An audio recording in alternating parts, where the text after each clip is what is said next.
So today we're doing inner heat, or Tummo, as it's called. And this is developed based on what we've already been learning, the things that we've been doing in terms of vase breathing and so forth are very similar. And it becomes a foundational practice. The others were kind of preliminary practices, and so this one becomes a foundational practice for the completion stage, the other completion stage practices. And there are some yogis that specialize in this practice to the degree that they're able to dry clothing sitting out in the middle of winter when it's freezing cold, and they put wet clothing, freshly washed clothes on, or a sheet or something like that, and they've been known to do that. I also know that there have been some studies done using thermometers, and you can show that when you do this practice that the actual body temperature increases. So there are ways of telling that they are actually increasing the body heat in the process of doing this, which is pretty fascinating.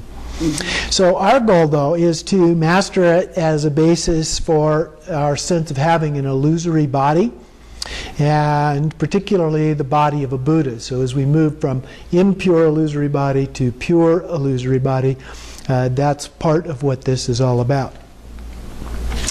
So here is the actual practice that we're going to do for this week.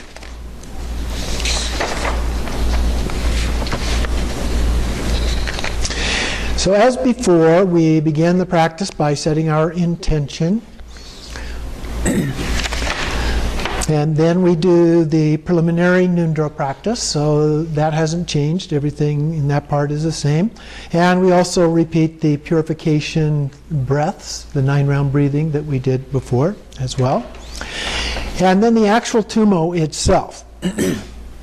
And we do as much of this as we can. So from emptiness, we visualize ourselves as Vajrayogini, or another deity and consort. And that we're transparent like a crystal.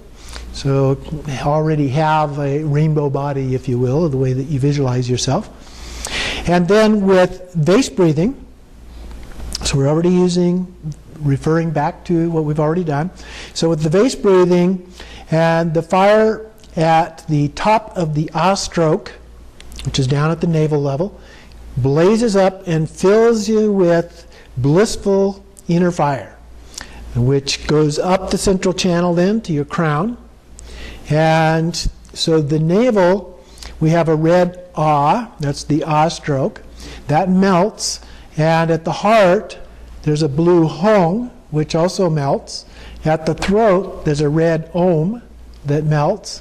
And then at the crown is the white ham that melts. So all of that is the same as what we've been doing previously.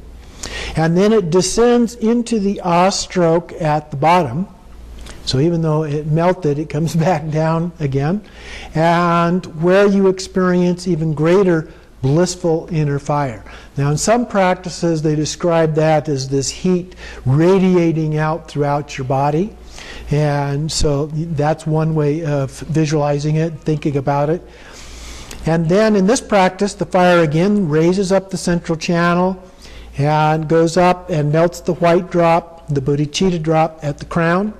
And then it melts and descends down into the ah stroke. And then you just meditate single-pointedly on the ah stroke until you achieve stability, which is indicated by a sense of luster, or radiance, or translucence of the body and the surroundings. And then if you become distracted at any time when you're doing this, you just repeat those steps. Now in some forms of Tummo, there's more up and down than this.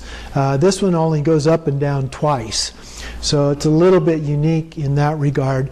But a lot of times they start down there with that inner heat, the fire in the belly, so to speak. And that inner heat from the ah stroke goes up the central channel. It melts the chakras that are blocking the flow of energy up to the crown. And then the bodhicitta drop, the hum, melts and goes back down, and warmth fills the body. But then you do it all over again, and you just keep doing that. So there are some practices that are a little bit different than this particular one. And then at the end of your practice, you simply do the dedication. And then in terms of post-meditation, we try to continue that as much as we can during daily activities. So if you get a little break in your daily activities, if you can think, oh yes, Tummo, and just do a quick version of Tummo, that's fine. The more you can do it, the more that you can practice this in and amongst your daily activities, then the better off you're going to be as a part of this as you develop it. But also do it as much as you can during your formal practice as well. What you want to say? So another thing that you can do then is combine the visualization practice that we did, the visualization. No, I'm looking for my note. And so you can combine the visualization with the Tummo, and because you're basically doing that anyway. So you combine it into a single practice, and so you do the Sa Long visualization. Could you just do the visualization of the channels, yeah, the chakras, the drops, yeah, and then immediately go into the Tummo. Okay, so you put the two together as one single practice. And you're kind of doing that anyway because you're already visualizing the channels and the drops, but you can do it a little bit more elaborately with the radiating branches that come out at the chakras and so forth that we talked about last week. So you can put more into that visualization than is in the actual Tummo practice here. Into the Tummo visualization. Right.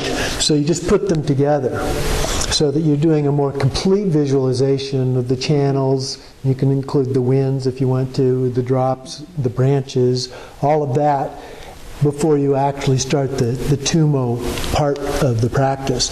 So you can do that, and then when you stabilize those winds in the central channel, then the breath becomes even in both nostrils, is the way that it's described. So if the breath is even, that's an indication that it has stabilized. And then you continue to meditate until the breath becomes increasingly subtle, until it gets to the point where you don't even notice. So your focus is on what's going on, and so at some point you forget that you're breathing at all. And so that's again another sign that happens in the process of doing this practice.